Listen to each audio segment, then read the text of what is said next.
second video I ever made on this channel is titled Autistic People Are Not Dumb. This is a misconception about us. Another misconception is that we don't really have friends. I mean, come on. We are social creatures, for God's sake. We need friends. We need them. It's so important. We need them just as much as everyone else.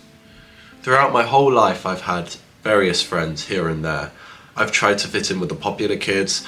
I've also been friends with the less popular ones, some people with learning difficulties. And I like to understand everyone. And I like talking to people of all ages as well. I'm quite good with adults. I feel like they have a lot more to offer to me than the people my age who have less life experience. And I'm also good with talking to younger members of my family, my little cousins, because they're just so adventurous and free, and they have that element where they just cannot be depressed because they don't know anything about the world as their children. You'll remember this feeling from when you were young. And being around them makes me feel like them, due to me wanting to understand their life experience.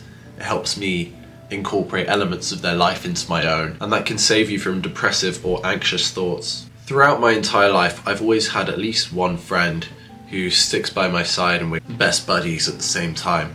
Ever since I can remember, ever since early school.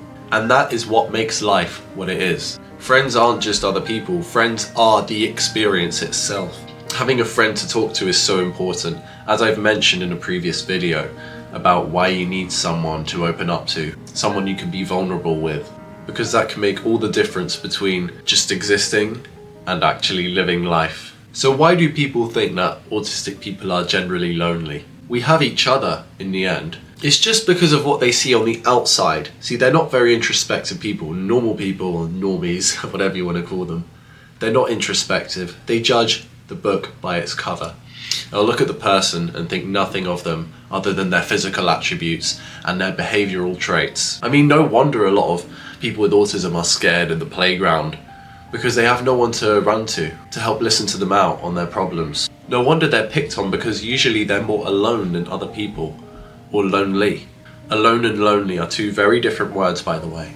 And you see it in movies too. The nerdy kid would get bullied, and the big jock, he's popular. Now these are all stereotypes, but you have to have self-belief in that you can break free from this, because stereotypes are just what they are. They're stereotypes.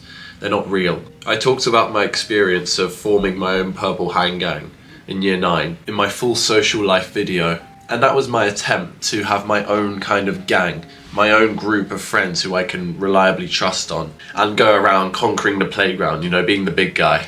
I wasn't a big guy by all means. I wasn't the most popular kid, far from it.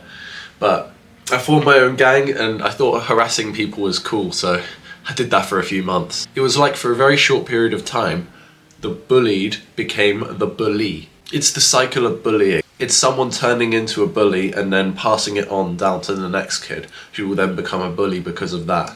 It's like the cycle of trauma, repeated over and over again from generation to generation.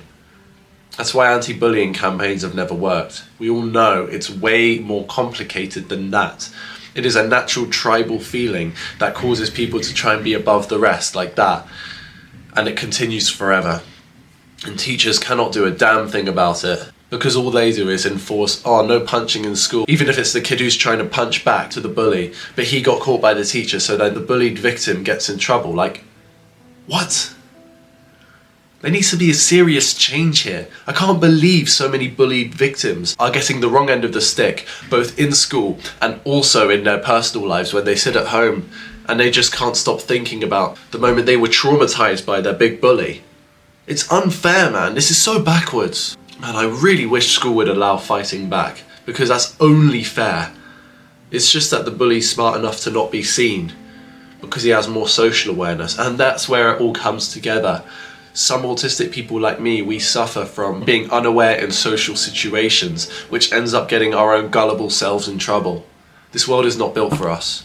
But what can we do about that? Or you can address your problems, talk to close family members, and try some physical activity that gets you outside and gives you a good reason to get out of bed.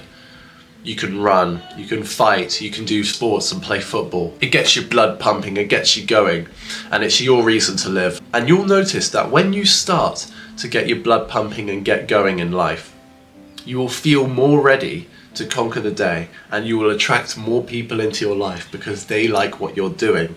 You become the role model at this point. You become superior in one activity. It could be physical, but it could be digital as well. Like, you could find a really good way to sell clothes online and then make loads of money and then flex it to your friends. And it gives you a shallow feeling of power and leadership, but you can do it in any way you want. You can emulate it however your friends like to see fit. You can finally look like the popular kid. You can finally look like someone who isn't lonely anymore. But getting from the lonely path to the more fruitful, more popular path requires a long period of self-improvement. Notice the word self. You can't really rely on anyone in this stage to change yourself, but you can certainly ask family or friends to support you throughout the way. But in the end, this is your life and your journey to freedom. If you're still in school and you struggle with this, find something you're best at and you will attract people you never knew you could, just waiting there on the sidelines, waiting for someone to lead them throughout their lives. And suddenly, you formed your own group and you're the leader of them now. I hope you can do this in your own life. Good luck with it. And I'll be here if no one else is. And take this advice if you feel like you're missing something in your own. It'll make you better and you will never regret trying. I hope this all works out for you. Take care and see you next time.